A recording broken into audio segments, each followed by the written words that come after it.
Bonjour et bienvenue à tous et à toutes à cette édition du Club des leaders technologiques. Mon nom est Guillaume Beaulieu-Chesneau, je suis CTO chez Ingeno. Je serai animateur et modérateur pour cet événement.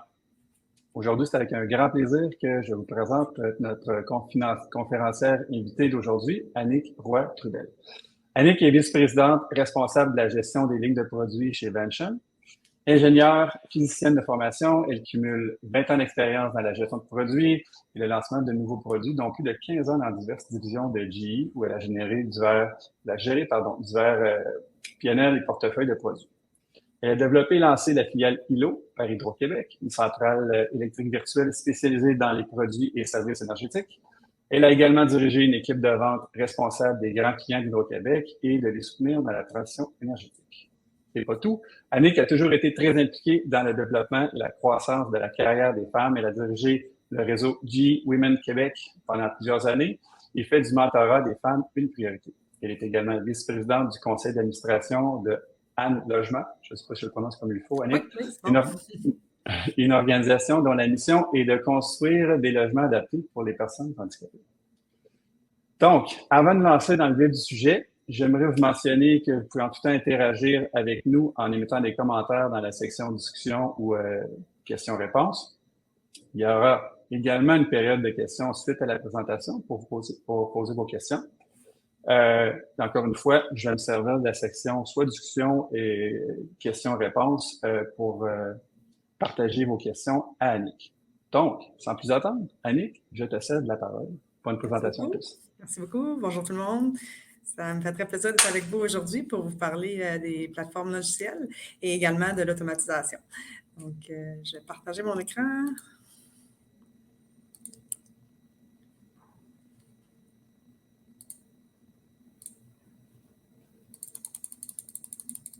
Ça ne sera pas long, excusez-moi. Et voilà. Donc, tout est beau? On voit bien. Excellent. Donc, encore une fois, le sujet de ma présentation aujourd'hui, c'est comment les plateformes logicielles jumelées à l'automatisation sont en train de vraiment révolutionner le secteur manufacturier. Donc, ça va me faire plaisir de vous parler un petit peu de ce que je connais, de ce qu'on a vu chez Vention, mais aussi de ce qui se passe dans l'industrie. Puis encore une fois, là, si jamais vous avez des questions ou vous voulez apporter des points, gênez-vous pas. Je vais commencer dans pourquoi automatiser maintenant. L'automatisation, ce n'est pas nouveau, mais je voulais, dans le fond, donner un petit peu de perspective dans l'urgence peut-être d'automatiser pour certains, puis pourquoi les gens passent à l'action aujourd'hui en 2023. Puis, j'aimerais ça le faire aussi dans un angle aussi de pourquoi les entreprises québécoises devraient automatiser leur opération, parce que c'est une réalité qui touche l'ensemble du monde, mais aussi le Québec, puis nos compagnies ici. Ça ne sera pas une surprise. La première raison que nous, on voit au niveau de l'automatisation, que nos clients nous parlent, c'est la difficulté de trouver des ressources. La pénurie de main-d'œuvre est ce qui fait le plus mal. Et puis, souvent, les gens vont se tourner vers l'automatisation, même s'ils ne l'ont jamais regardé ils vont vouloir accélérer parce que c'est extrêmement difficile de trouver des ressources, mais aussi de les garder. On a eu un creux historique à notre taux de chômage à 3,9. En juillet, on était plus vers 4,5, mais c'est encore extrêmement bas. Il y a beaucoup d'offres au niveau des employés pour se trouver un nouveau poste s'ils ne sont pas 100% satisfaits de celui qu'ils ont.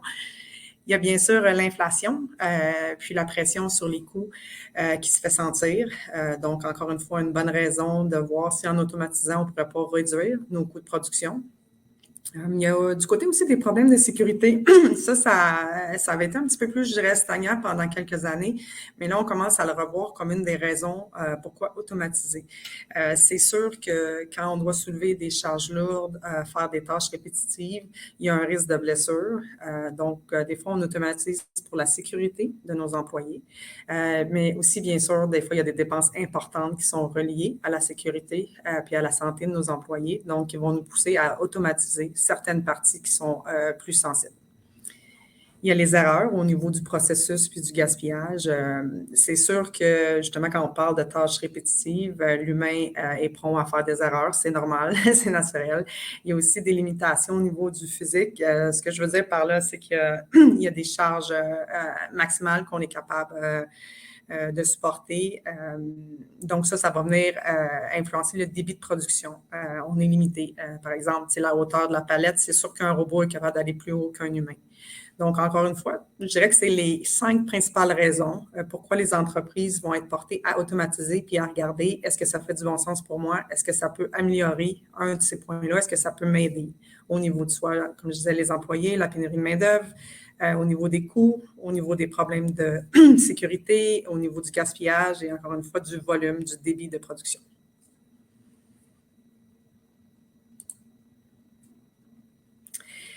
Mais pourquoi donc, s'il y a toutes ces bonnes raisons-là, pourquoi les gens n'automatisent pas? C'est quoi nos défis? C'est quoi les défis au niveau du Québec?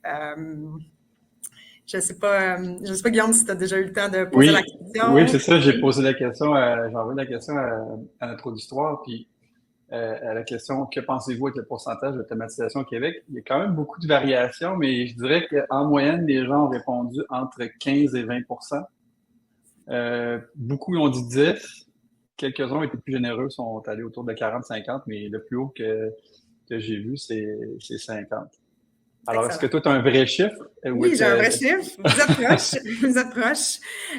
Ça date de 2 ans, mais il y a 2 ans, on avait eu la statistique, puis je sais que c'est pas mal proche. On a augmenté un petit peu, mais pas beaucoup. Au Québec, on est à 25 Je dirais peut-être qu'on est rendu à 26 aujourd'hui. On parle d'industries manufacturières qui ont réussi à automatiser une partie de leur production. On ne parle pas de 100 c'est peu. C'est extrêmement bas. Quand on pense qu'aux États-Unis, on est plus à 55 puis qu'en Allemagne, on est à 75 de l'industrie manufacturière qui a de l'automatisation. Puis encore une fois, il faut le prendre pour ce que c'est. Ce n'est pas nécessairement 100 d'une compagnie ou d'entreprise qui est automatisée, mais qui a une certaine automatisation. Donc, comme je disais, il y a beaucoup de potentiel pour l'automatisation au Québec, mais ça veut dire aussi qu'on fait face à des défis importants. Puis, je vais essayer de vous exposer un petit peu pourquoi justement c'est si difficile d'automatiser, puis les défis qui sont peut-être des fois justement de taille au Québec. Puis plus tard, je vous parlerai des solutions potentielles. Je voulais commencer par une citation d'un technicien de maintenance qui travaille chez Foothill Industries. Foothill Industries, c'est une compagnie américaine qui fait des rideaux chirurgicaux. Puis je trouvais que c'était avec beaucoup de candeur qu'il nous avait partagé que lui, ça fait 20 ans qu'il passait dans l'industrie manufacturière puis qu'il a toujours dû faire appel à des experts en contrôle et en robotique pour automatiser son usine. Dans le fond, ce qui nous exprime Stephen Gales, c'est que même si lui, c'est un expert de son domaine, ce n'est pas un expert de l'automatisation. C'est compliqué, ça peut être compliqué d'automatiser puis de demander des habiletés qui ne sont pas nécessairement les mêmes que celles qu'on a pour réaliser le procédé ou le processus qu'on fait.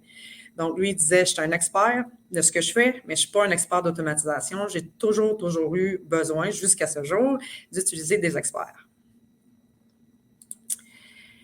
Un autre fait intéressant, c'est au niveau de l'automatisation, ça vous sera sûrement familier, c'est que les manufacturiers à haut volume sont automatisés depuis vraiment longtemps, depuis des dizaines d'années. Quand on pense au secteur automobile, c'est vrai aussi pour le Canada, pour plusieurs entreprises aussi qui sont dans ce type-là, à haut volume au Québec, elles sont bien automatisées.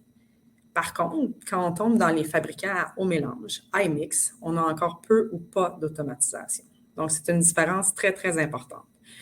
Donc, il y a un secteur, il y a comme un créneau de gens qui ont réussi à faire énormément d'automatisation, puis il y a un autre gros pourcentage d'entreprises, encore une fois, high mix ou au mélange, qui, eux, ils n'y arrivent pas. Puis, on va regarder un petit peu pourquoi. Dans le fond, c'est ça, au Québec, là, en moins d'être avec beaucoup de volume, on peut penser à un Bombardier, à GE Aviation, c'est difficile de rentabiliser l'automatisation. Le volume de production qu'on a pour un même produit, un même SKU, souvent, ce n'est pas assez élevé pour justifier le retour sur investissement. donc le ROI. Ça, c'est quand on parle des technologies traditionnelles. Donc, traditionnellement, automatiser, si on n'a pas un certain, je vais dire, threshold, une certaine valeur au niveau du volume pour le même produit, le même SKU, ça ne vaut pas la peine parce qu'on va se retrouver à récupérer notre investissement en 2, 3, 4, 5 ans. Donc, c'est beaucoup moins intéressant. C'est difficile de justifier de dépenser là, du capital pour ça. Par contre, la bonne nouvelle, c'est qu'il y a un changement de paradoxe qui est en train de s'effectuer. Puis tout ça se fait avec les plateformes d'automatisation manufacturière. Donc, c'est un petit peu le sujet là, que je voulais aujourd'hui aller un petit peu plus loin avec vous. Donc, des plateformes logicielles qui sont spécialisées au niveau de l'automatisation manufacturière, qui viennent complètement changer la donne, puis permettent d'automatiser des lignes de production ou des compagnies qui ont peu de volume et beaucoup de produits. Donc, c'est pour ça qu'on parle de iMix avec des taux de rendement sous la 1 an. Donc, des ROI sous les 12 mois. C'est possible avec les plateformes d'automatisation manufacturière. Donc, c'est pour ça qu'on parle vraiment d'un changement de paradoxe. Il y a quelque chose qui est en train de changer dans le marché, puis il y a des choses qu'on pouvait considérer comme impossibles ou qui ne valaient pas la peine, qui soudainement, bien, peut-être que c'est possible. Une question pour toi, Annick. Oui. Je peux imaginer ce que tu vas répondre, mais pourquoi c'est si compliqué que ça avant? Bien, j'y arrive. C'est excellent, la question est très à point, j'y arrive. Fait que, avant de tomber un petit peu plus dans les plateformes d'automatisation manufacturière, je voulais vous illustrer un procédé typique traditionnel. Donc, quand on parle de technologies traditionnelles d'automatisation, on parle de projets qui sont centrés autour des PLC puis qui ont beaucoup d'étapes. On parle là, des projets qui sont réalisés entre 3 à 9 mois. Donc, ici, je voulais un petit peu décortiquer pour vous montrer là, toute la complexité, donc le pourquoi c'est si compliqué, si long et si coûteux. Donc, en premier, il faut vraiment définir nos requis. Donc, c'est quoi qu'on veut automatiser, c'est quoi les spécifications du projet, c'est quoi notre cible. Par exemple, on voudrait être capable d'avoir une ligne où on met, je ne sais pas, 12 produits par minute dans la boîte. On veut être capable de changer rapidement pour un nouveau produit et ainsi de suite.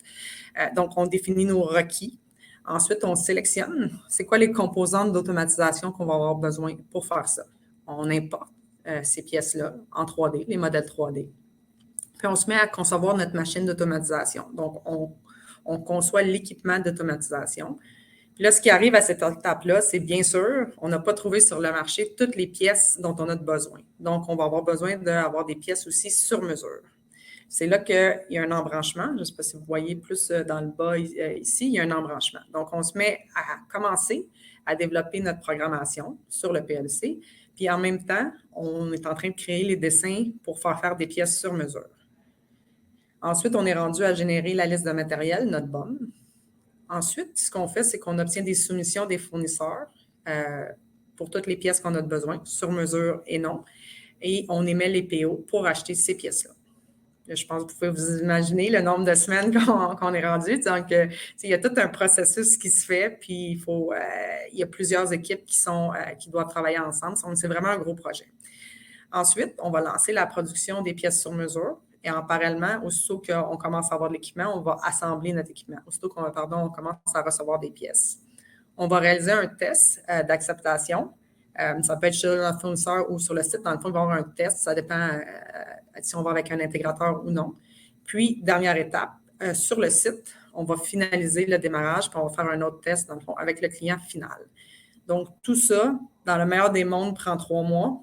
Puis, habituellement, c'est plus vers le 6 à 9 mois. Puis, il y a même des projets qui dépassent, là, qui vont aller au-delà de l'année. Là. Ces temps-ci, on le voit souvent, là, des requêtes pour des soumissions pour des projets où on est dans le 12 mois et plus juste pour la réalisation.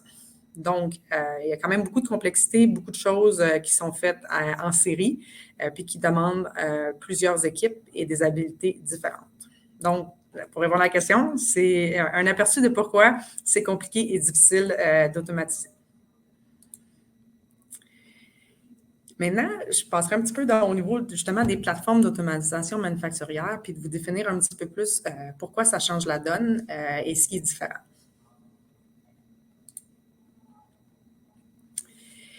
Ce qui arrive au niveau des plateformes logicielles, là, des plateformes d'automatisation manufacturière, telles que celle de Vention, la compagnie où je travaille, c'est qu'on a complètement changé le modèle.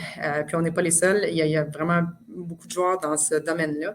Ce qu'on a fait, c'est qu'on a, dans le fond, jumelé beaucoup du travail dans un flux de travail intégré et numérique. Donc, on a pris beaucoup de ces tâches-là qu'on a vues, qui sont faites par différentes équipes, qui sont faites de différentes façons. Puis on s'est dit, on va tout mettre ça de façon numérique dans le cloud, puis on va pouvoir les travailler vraiment en parallèle versus d'avoir des étapes en série. Puis on va essayer de synthétiser et d'intégrer beaucoup d'informations pour que ça soit beaucoup plus simple, rapide et aussi flexible. Ça nous permet de faire des projets aussi vite que 3 jours.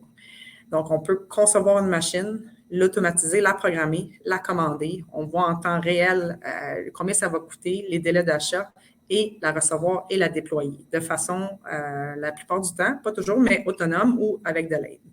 Je vais y revenir un petit peu plus tard pour définir là, un petit peu plus le détail de ce que peut être une telle plateforme, mais ce que je voulais vous donner un aperçu, c'est du changement de paradigme, puis de comment, justement, on est capable de changer complètement de modèle, si on veut. On parle de journée, alors qu'avant, on parlait de mois. On parle d'une expérience en ligne où on est capable de simuler, de voir les objets, de voir le Bienvenue à prix toutes et à en temps tous à réel. cette édition. C'est complètement différent de la gestion de projet traditionnelle qu'on avait jusqu'à maintenant au niveau là, de l'automatisation industrielle. Pour aller un petit peu plus loin, oui? Juste pour comprendre un peu, si tu reviens à ta slide précédente, c'est un peu comme si tu remettais dans les mains des experts de leur domaine l'automatisation. Ce que tu disais dans une slide d'avant, c'est que ça prenait plein d'experts externes pour venir aider à mettre en place ça. C'est comme si tu donnais le pouvoir à ceux qui connaissent leurs produits, leur usine, de prendre le contrôle par eux-mêmes puis d'être les maîtres d'œuvre, si on veut, de cette automatisation.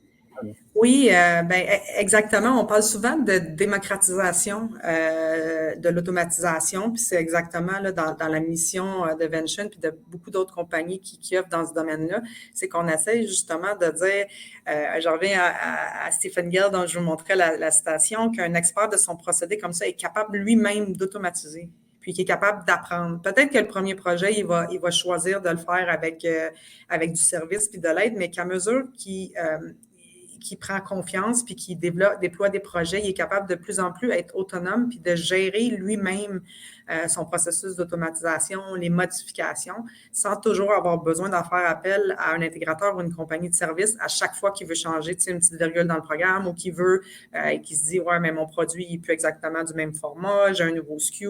Donc oui, on essaye aussi d'insuffler beaucoup d'autonomie dans l'automatisation, l'autonomie puis que les experts soient à même l'entreprise. Puis je vais revenir un petit peu plus tard, mais aussi, c'est fou là, de voir au niveau de la rétention de personnel comment ça l'aide aussi beaucoup. Les gens adorent être en contrôle des processus d'automatisation puis de participer à l'implémentation de cellules robotiques. Moi, je trouve que c'est un des avantages aussi qu'on ne parle pas assez, c'est que les gens dans les entreprises sont très motivés par tout ça. Ah, merci.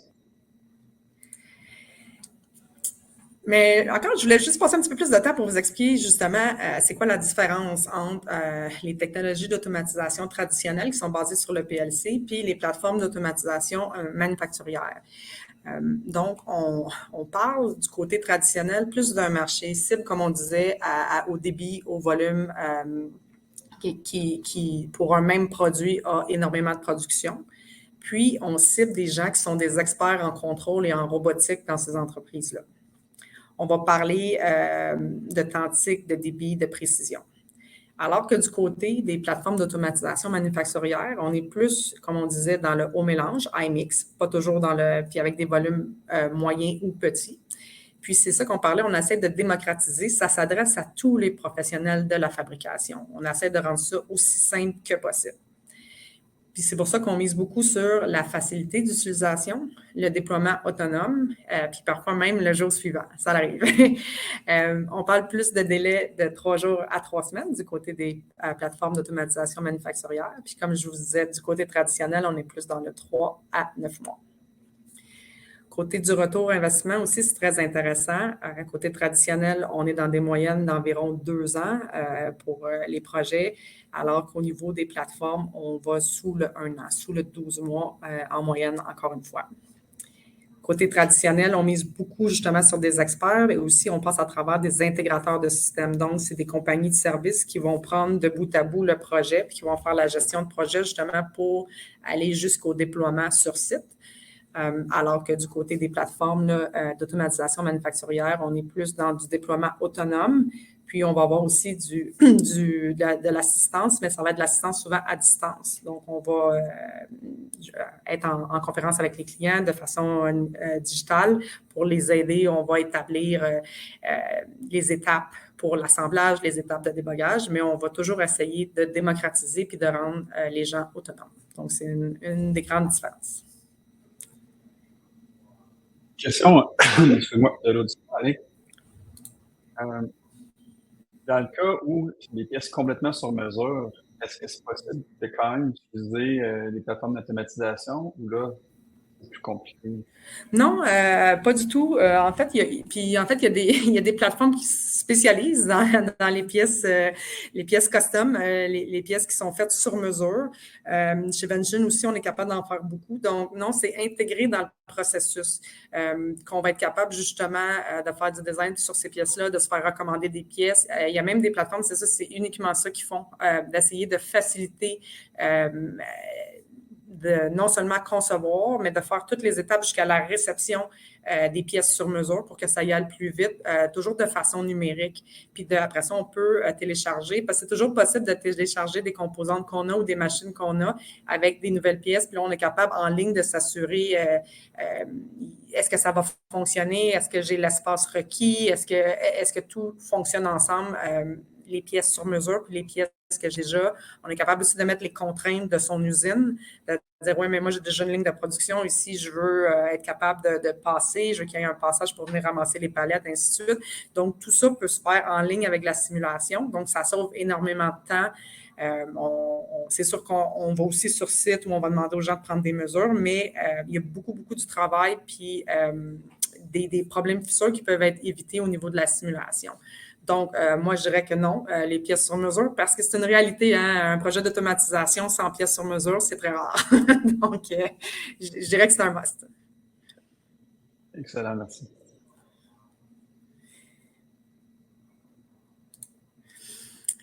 Un autre gros avantage, on en a parlé un petit peu parce que ça revient au niveau du retour sur investissement, à la période où on est capable de récupérer nos billes, si on veut. Au niveau des plateformes manufacturières, on dit qu'en moyenne, on est capable de faire baisser les coûts d'un projet d'environ 40 comment on y arrive? C'est vraiment au niveau de l'optimisation des activités d'intégration du système. Ce sont les activités là, que sur la diapo, vous voyez en bleu pâle. Donc, on parle beaucoup justement de générer les listes de matériel, les dessins 2D, les modèles 3D, les composantes, définir les requis, les pièces sur mesure, donc ça fait partie de ça. Puis tous les tests au niveau, ce qu'on appelle le FAT, les tests d'acceptance au niveau du fournisseur puis au niveau du site. Beaucoup de ces étapes-là ont été optimisées, intégrées dans le système. C'est ça qu'on sauve énormément de coûts. Donc, on parle encore une fois environ 40 ça serait une bonne moyenne là, à considérer de ce côté-là.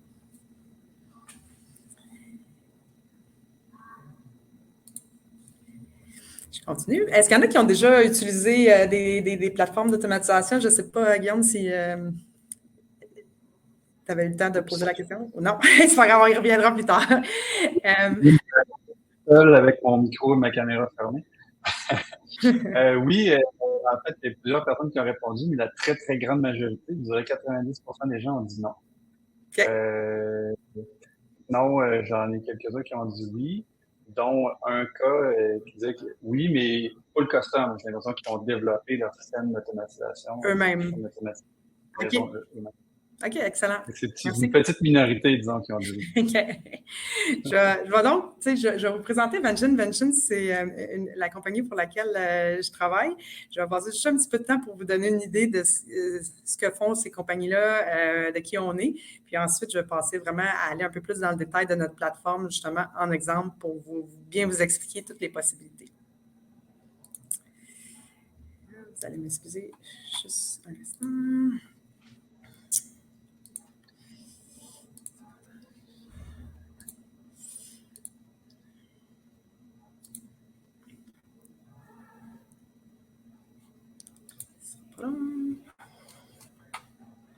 Je vais juste vous montrer. Vention rend l'automatisation industrielle accessible à tous les fabricants. Concevez des équipements automatisés dans votre navigateur web. Recevez le tout en quelques jours. Déployé en quelques minutes. Vous connaissez votre atelier de fabrication mieux que quiconque. Nous vous fournissons les outils pour l'automatiser. MAP est une plateforme d'automatisation de la fabrication unique en son genre qui vous permet de concevoir, d'automatiser, de commander et de déployer des équipements automatisés dans un environnement unique. Concevez à l'aide de milliers de composantes modulaires et prêtes à l'emploi dont la compatibilité a été prouvée, ou choisissez parmi notre librairie de design prêt à être déployé. Créez de puissantes séquences d'automatisation dans votre navigateur web et validez-les par simulation sans aucune programmation. Une fois que vous avez reçu votre équipement, déployez votre système automatisé depuis le nuage jusqu'à votre usine en quelques minutes. Continuez à surveiller vos machines à distance. C'est l'avenir de l'automatisation de la fabrication. C'est l'automatisation de la fabrication simplifiée. Commencez à automatiser dès aujourd'hui avec Vention. Donc, je voulais juste vous donner un petit aperçu de ce qu'on fait chez Vention puis de ce qui peut être réalisé de ce côté-là. Mais comme je vous disais, on est seulement un exemple parmi tant d'autres. Donc, je vais revenir à la présentation.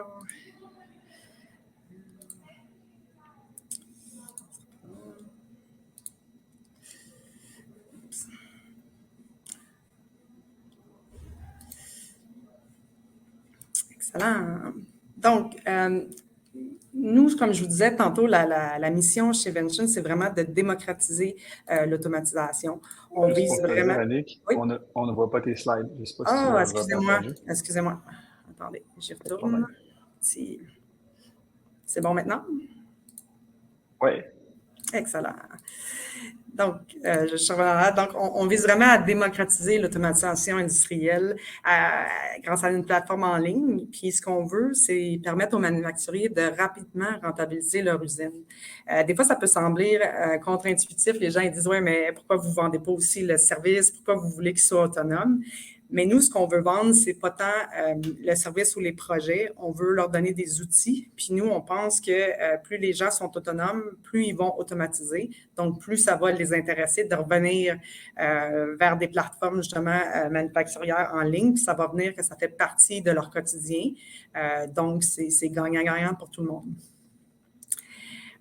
Juste un petit aperçu, pour moi, c'est un peu la preuve que le modèle fonctionne, c'est que justement, Vention, ça fait 7 ans que ça existe. On a 3 bureaux à Montréal. Je pense qu'on est rendu à environ 16 000 machines sur le terrain. On œuvre dans beaucoup de secteurs. On a environ 4 000 clients partout en Amérique du Nord, en Europe. On a des partenaires avec des robots tels que Fanuc et UR. Ça va bien, mais ça va bien aussi pour plusieurs joueurs de l'industrie. Il y a plusieurs plateformes comme ça qui existent, puis qui sont en train justement d'aider beaucoup de gens, beaucoup d'entreprises à automatiser différents secteurs de leur compagnie. Puis je pense que c'est ça qui est important de comprendre, c'est qu'on n'a pas besoin nécessairement de tout automatiser son usine. On peut commencer par juste un petit morceau, voir comment ça va, voir si pour nous ça fonctionne, puis voir. Puis il y a des multitudes de solutions qui existent. Une autre chose, c'est que la beauté du modèle, c'est que ça s'applique à presque tous les secteurs, toutes les industries qui sont en besoin d'automatisation. Il n'y a pas beaucoup de limites. Moi, j'ai de la difficulté à penser à dire « Oh non, ce secteur-là, impossible ». En fait, je pense qu'il n'y en a pas. On peut automatiser avec des plateformes manufacturières d'automatisation l'ensemble des secteurs industriels de manufacturiers. Maintenant, j'irai un petit peu plus en profondeur dans justement la plateforme de Vention pour vous montrer justement l'étendue de ce qui est possible de ce côté-là. Donc, nous, on a divisé notre plateforme en 4 grandes étapes. Donc, la conception, l'automatisation, la commande et le déploiement. Ce qu'il faut comprendre, c'est que au niveau des différents joueurs du marché, il y en a qui vont choisir peut-être 1 ou 2 verticales, il y en a qui vont faire convention, qui vont couvrir les 4. Ce que j'essaie de vous dire, c'est qu'il y a vraiment beaucoup de possibilités. Il y a beaucoup de choses qui sont possibles. Puis je suis convaincue qu'il y a quelqu'un qui est capable de vous offrir un produit, une solution qui vous aiderait à automatiser votre entreprise. Puis encore une fois, je pense que ce qui est important de comprendre, puis ce qu'on essaie d'illustrer ici, c'est que c'est l'intégration numérique qui est incluse dans une telle plateforme qui rend possible des déploiements, comme je disais, aussi vite que de 3 jours à 3 semaines. Donc, au niveau de la conception, on va intégrer là, justement les composantes, toute la conception 3D avec un prix puis un temps d'assemblage en temps réel. Nous, on va avoir 2 produits pour ça. Ça va s'appeler Machine Scope, Machine Builder, donc on a conçu. Ensuite, on va automatiser. Donc, on va venir justement faire la programmation, la simulation. C'est de la programmation sans code qui est disponible. Puis, on prend en charge aussi des composantes telles que les robots, les actuateurs, les composantes pneumatiques, les convoyeurs, pour en nommer quelques-unes. Ensuite, on va passer à la partie commande. Donc, là, vous pouvez, c'est un peu le même concept qu'Amazon. Vous pouvez commander 100% en ligne, une expérience d'achat avec un suivi de commande en temps réel à travers une chaîne d'approvisionnement. Mais bien sûr, si vous préférez parler à un humain, on est aussi disponible pour vous accompagner. Il n'y a pas de problème. Mais vous pouvez en ligne avoir accès à 100% de l'information.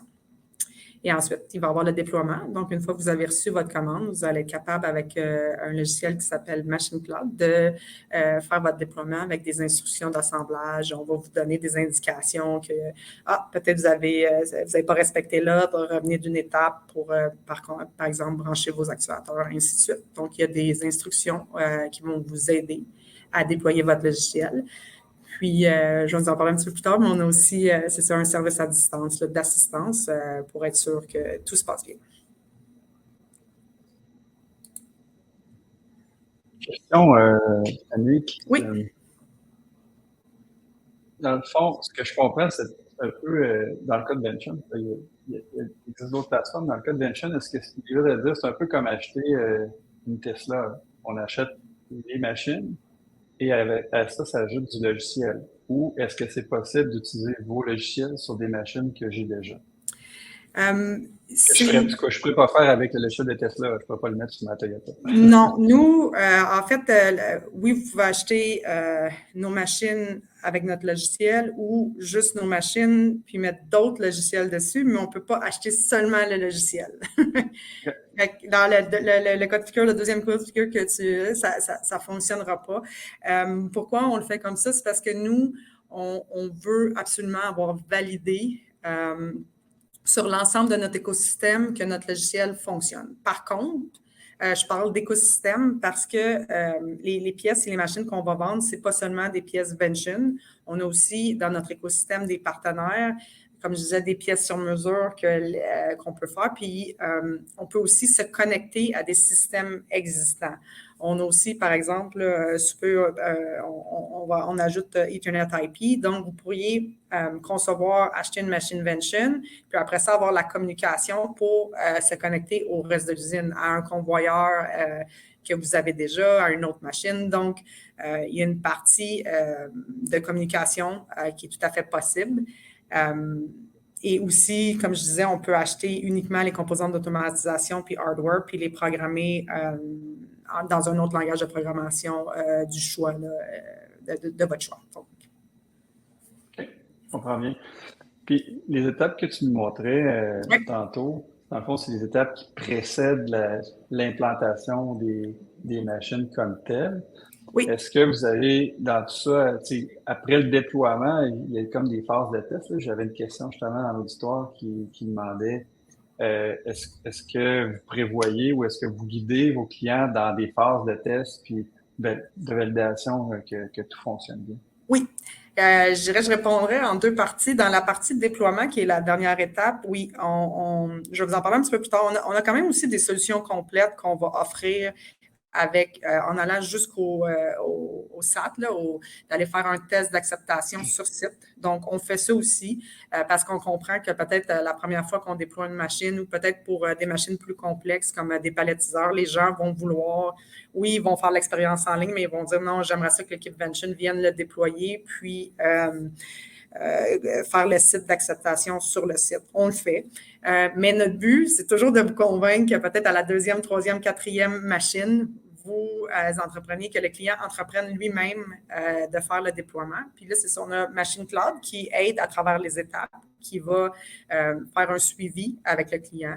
On va aussi vous donner là, des exemples nous, on a des exemples de tests d'acceptation sur site que des fois, si vous achetez justement la machine, on va vous dire, bien, vous devriez vérifier telle étape. Donc, on va essayer de vous guider dans ce test-là de finalisation, là, si on veut.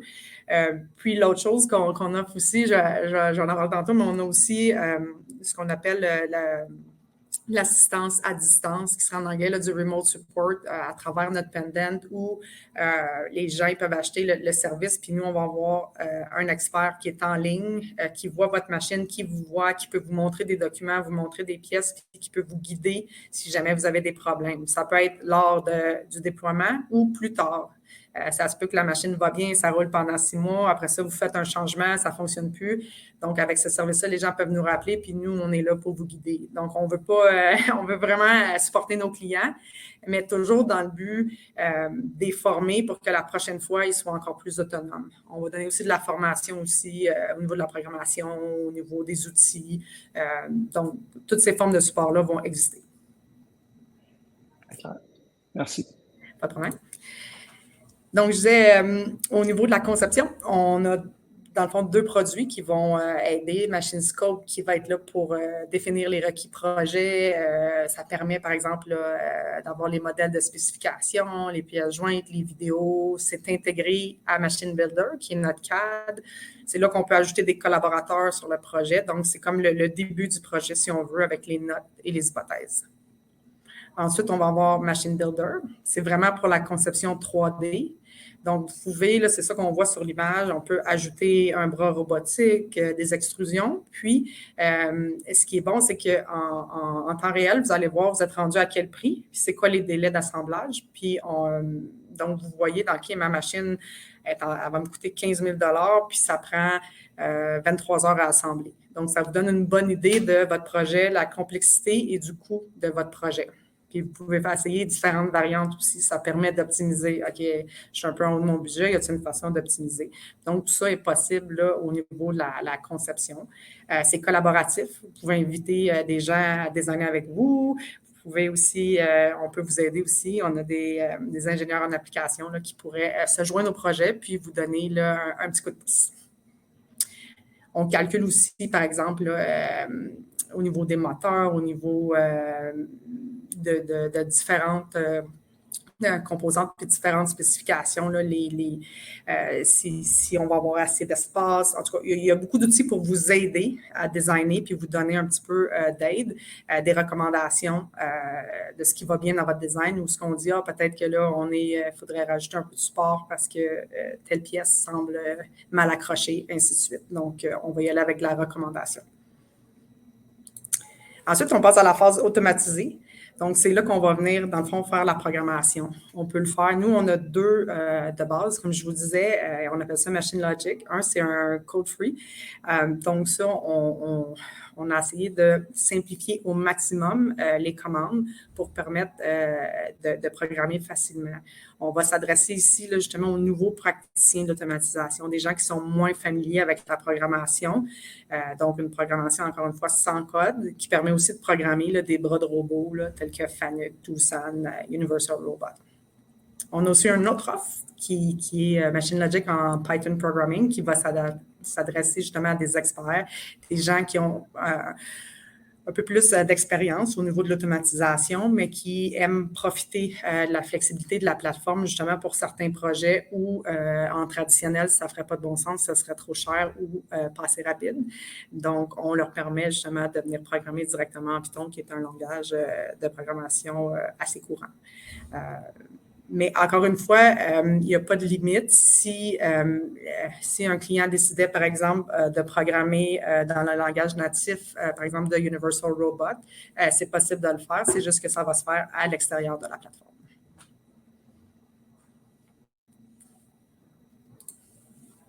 Ensuite, vous pouvez commander. Donc, au niveau du Machine Portal, ce qu'on fait, c'est de la collaboration d'équipe. Donc, gérer les profils d'utilisateurs, les droits d'utilisateurs, la gestion des commandes en temps réel, la gestion du cycle de vie des dessins, les propriétés des dessins et des modèles. Ça va tout se faire ici, en ligne.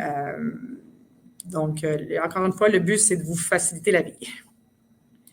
Puis finalement, on passe à l'étape de déploiement. J'en ai parlé un petit peu tantôt, donc avec Machine Cloud, pour permettre aux utilisateurs de déployer eux-mêmes des équipements automatisés là, avec de l'assistance. On va valider les configurations, on va donner accès aux instructions d'assemblage, on va valider que justement le programme Machine Logic fonctionne, on va vérifier l'application, puis on peut déployer l'application à distance. Dans le fond, on est dans le cloud, on vérifie que tout fonctionne. Quand on a la lumière verte, on peut lancer l'application et la déployer physiquement dans la machine. Donc, c'est vraiment un... Oh, pardon. On est dans le jumeau numérique qui permet de faire tout ça. Excusez-moi. Et comme je vous disais, on a aussi, c'est ça, l'assistance à distance, un nouveau produit qui est quand même le fun. Vous allez me dire, c'est de base, mais en même temps, non. c'est dans le fond, le Pendant qui est ce qui sert, dans le fond, pour opérer les machines. Il est équipé de 2 caméras. Donc, ce qui est vraiment intéressant, c'est qu'il y a un bouton où vous pouvez vous connecter directement, parler à un expert. Puis lui, dans le fond, ça va être comme dans une conférence, on voit la personne, mais avec la caméra du derrière, on est capable de montrer la machine, de cibler ce qui ne va pas. Puis, on est capable aussi, sur le même écran, de faire venir des instructions. On peut donc, c'est vraiment un outil de collaboration pour que la personne sur site et l'expert chez Vention sont capables de se parler et de collaborer de façon instantanée.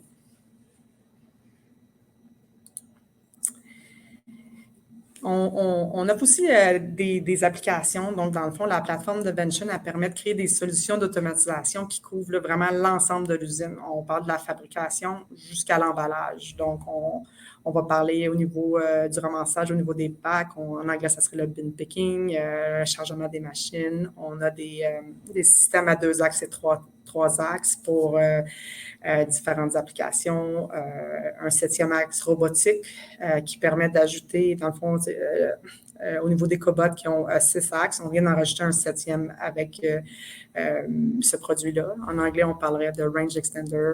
Au niveau de l'assemblage, on parle justement du pick and place, des stations de travail, des gabarits, dispositifs de fixation, des convoyeurs. C'est vraiment très large. Puis on va, comme on disait, jusqu'à des palettiseurs industriels complètement intégrés qu'on pourrait venir sur site déployer là, pour nos clients. Donc, assez large. Mais ce qui est important de retenir, dans le fond, c'est que tout ça se fait à travers la plateforme manufacturière d'automatisation qui permet de réaliser ces projets-là de façon très flexible et rapide et simple pour le client. Le but, c'est que ça soit facile, que les gens comprennent, puis que de projet en projet, ils prennent de l'autonomie vis-à-vis de leur automatisation.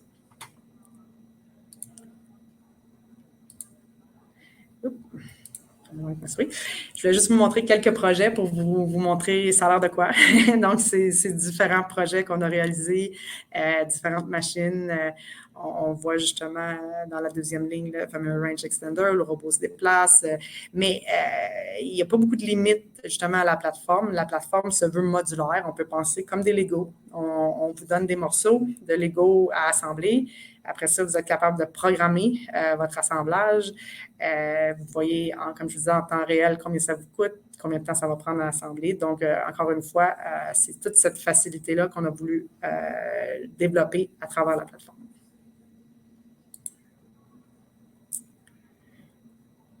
Et pour finir, je voulais vous parler un petit peu de justement l'avenir de l'industrie manufacturière, tout particulièrement au Québec. Dans le fond, ce que je montre ici, c'est la croissance de la productivité du travail au Canada. Je n'ai pas trouvé la stat juste pour le Québec, mais je suis assez certaine que ça suit les mêmes tendances. Dans le fond, ce qu'on voit, c'est que les industries qui sont à forte tendance numérique, donc justement qui vont utiliser des technologies telles que les plateformes manufacturières d'automatisation ou la robotisation, puis qui sont investies de ce côté-là, ils ont connu une croissance qui est beaucoup plus forte au niveau de la productivité du travail au cours des 20 dernières années. C'est significatif, la différence. L'autre chose, dans le fond, l'autre angle que moi je trouve qui est très intéressant, c'est que on revient un petit peu au niveau des défis, mais moi je pense qu'on n'a pas le choix au niveau de notre industrie manufacturière au Québec d'adopter ces plateformes-là puis d'aller vers la démocratisation. Puis d'adopter ces plateformes-là pour être capable justement d'aller plus loin, d'être capable de bénéficier, dans le fond, des avantages, à une fraction du coût, être capable d'aller plus vite au niveau de la production, d'avoir plus de souplesse, être capable de développer des avantages concurrentiaux notables au niveau de nos coûts de production. Et comme je vous disais, il y a vraiment quelque chose au niveau de la rétention de la main-d'œuvre qui est très, très intéressant. Moi, je suis allée sur site souvent quand on déployait nos machines, puis ça passe de l'opérateur à la personne qui est responsable de l'automatisation. Ils sont très fiers d'être capables d'avoir travaillé sur un projet-là. Les opérateurs sont fiers d'opérer des machines, qu'il y a des robots, des gens qui avant mettaient des boîtes sur des palettes, maintenant sont en charge d'opérer la machine. C'est assez simples, qui sont capables, ils sont fiers, ils retournent chez eux. Moi, souvent, ils me demandent, je peux-tu prendre des photos? Je peux-tu montrer? J'ai dit, ben, c'est à voir avec vos superviseurs, mais juste pour dire qu'au niveau de l'automatisation, le fait qu'on rend les gens autonomes, ben, ça fait des employés heureux qui restent dans les entreprises, puis pour lesquels on peut souvent développer des plans de carrière, puis avoir une bien meilleure rétention. Donc, je pense que c'est excellent au niveau des coûts de production, mais c'est aussi excellent au niveau de la rétention de la main-d'œuvre. Donc, pour moi, c'est évident qu'il va falloir au Québec adopter des plateformes d'automatisation manufacturière puis investir de ce côté-là. On a tout à gagner. Merci.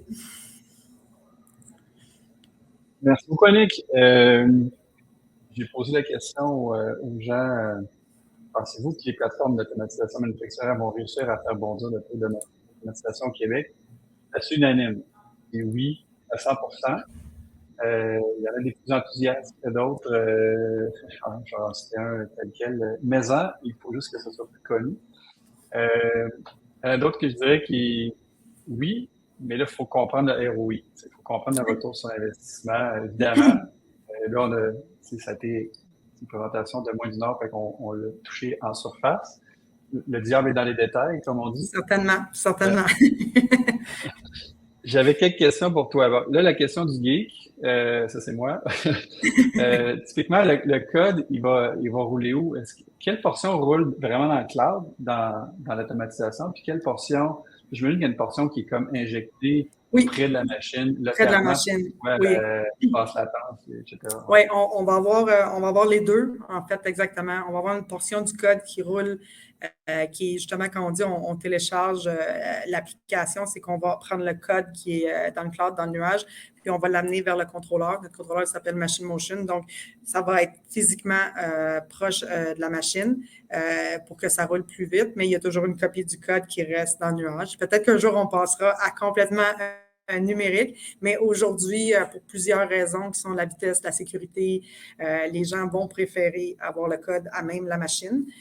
Par contre, c'est possible de venir faire des modifications puis rajouter à même le nuage. Donc, si on peut opérer sa machine, certaines parties au niveau du code, c'est possible, mais c'est toujours au choix du client. Parce que c'est pas tout le monde qui est au même niveau, je dirais, de confort avec avoir le code comme ça dans le numérique. Donc, nous, on accommode les deux, mais c'est sûr que le numérique amène beaucoup de souplesse puis de flexibilité de ce côté-là. Puis, qu'est-ce qui est bon aussi, c'est qu'on peut avoir justement une copie. Toujours utile. Fait qu'il y a l'endroit où le code réside, mais fait que ça, ce que tu dis, c'est que même il y a certains clients qui préfèrent que le code ne réside pas dans le cloud, c'est ça? Oui, ça l'arrive, ça l'arrive. Qu'il soit modifié que localement, puis qu'il soit à l'intérieur d'un... C'est aussi possible. Tu sais, quand je vous parlais du pendant, donc avec le pendant, on peut venir, ou avec un ordinateur local, on peut venir aussi. Mais c'est sûr que le fait d'utiliser le nuage, ben, ça amène beaucoup de flexibilité. Ça fait on a accès à différents outils. Puis c'est ça, on peut tout simuler d'avance. Puis quand on est certain que ça fonctionne, c'est là qu'on va envoyer vers la machine physiquement, si on veut. OK, je comprends. Il reste environ 8 minutes, fait que j'invite les gens à continuer à envoyer vos questions. J'en ai quelques-unes que je vais te relayer, puis moi j'en ai aussi.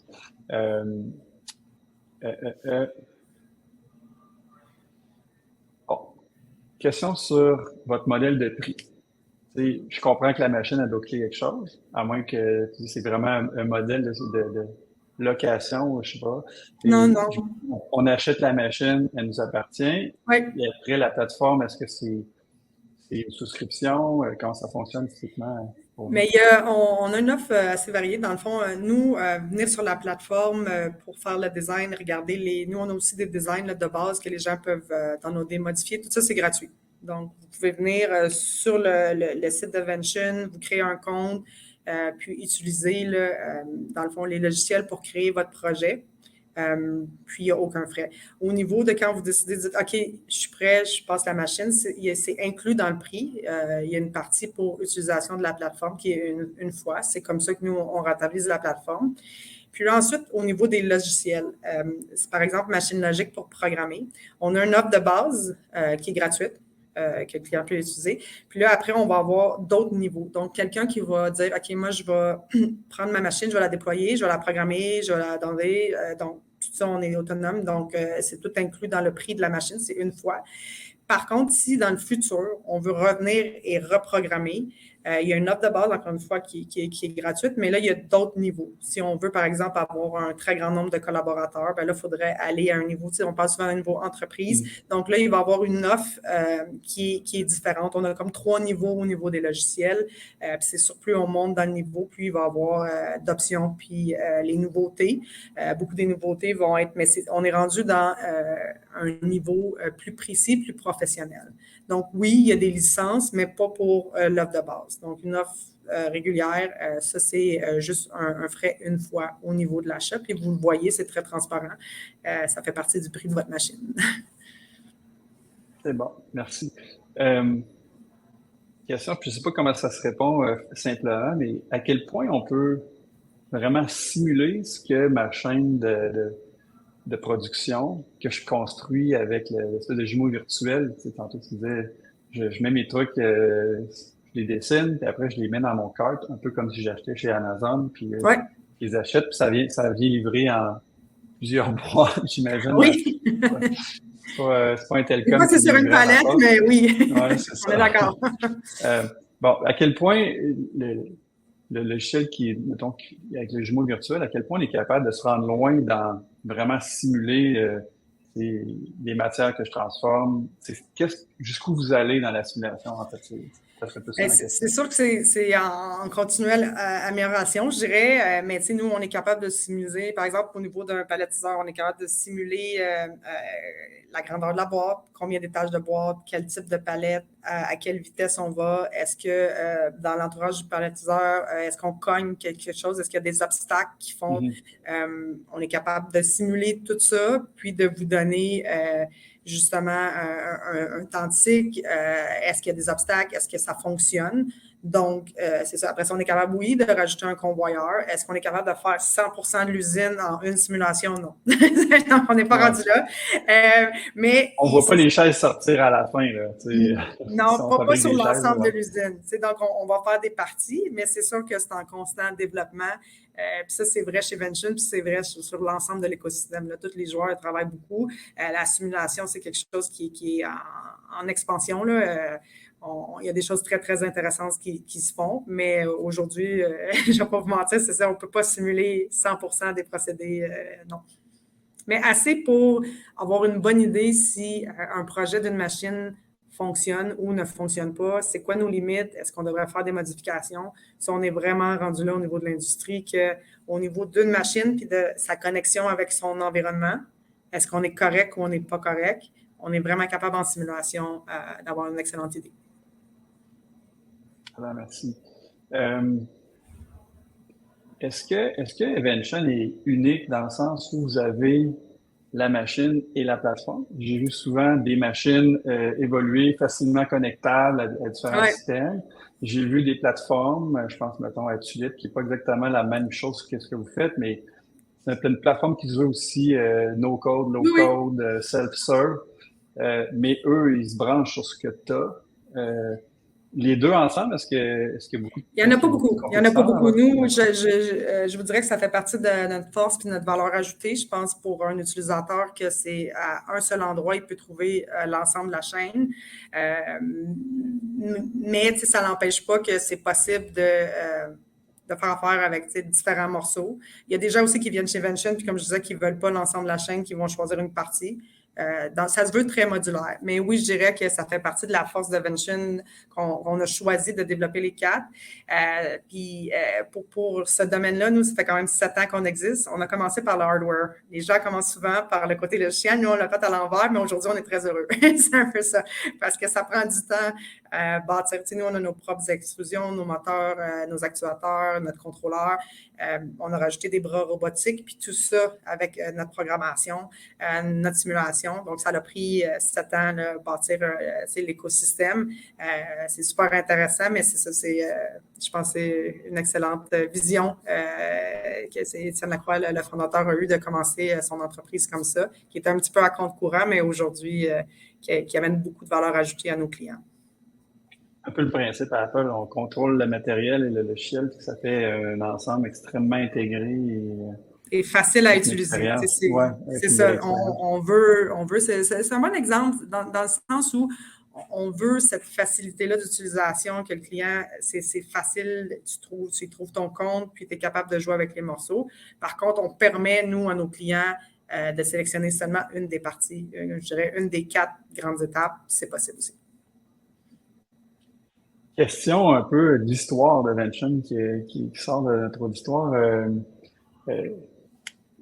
Je vais la poser telle quelle. Étant donné que tu travailles scientifique s'inscrit dans un continuum, quel est le modèle qui a le plus inspiré Vention pour arriver où est-ce que vous êtes aujourd'hui? Si tu es capable de répondre, tu n'es peut-être pas dans la tête des fondateurs, mais tu en as peut-être entendu parler. Bien, je pense que c'est un modèle justement de démocratisation. Il y a eu, grâce aux technologies, plusieurs exemples de compagnies qui ont complètement changé la donne. On peut penser à l'industrie de la musique. C'est des modèles comme ça où on est venu démocratiser, changer complètement le modèle, comment justement les contrats se font entre l'utilisateur et les compagnies, puis les flux. Fait que c'est une idée comme ça que ce qui était voulu, c'est que ça soit accessible à tout le monde. Grâce à l'industrie numérique. Fait que je pense qu'on peut penser, c'est ça, je pourrais faire un parallèle avec ça, avec Uber pour être un autre exemple, avec c'est bon, c'est vraiment côté, mais c'est un exemple où on veut vraiment changer un peu la donne, puis permettre à l'utilisateur de choisir, puis d'être autonome dans ses choix. Puis ça, c'est juste possible grâce à des plateformes numériques, justement, des plateformes logicielles. Super. On arrive 13 heures pile. Être respectueux du temps de tout le monde. Fait que, Annick, je te remercie infiniment pour cette présentation-là. C'était vraiment super intéressant. Puis, ça m'a ouvert les yeux sur ce domaine-là que j'apprends à connaître. Donc, sur ce, je souhaite à tout le monde une belle après-midi. Merci d'avoir été là. Ceux qui voudront, il y aura un lien vers l'enregistrement du webinaire pour que vous pourrez consulter plus tard. Puis, Annick, si tu veux bien, on rendrait aussi disponible les slides là, pour ceux qui aimeraient les avoir. Donc, merci encore, Annick. Merci à tous. Bonne fin de journée.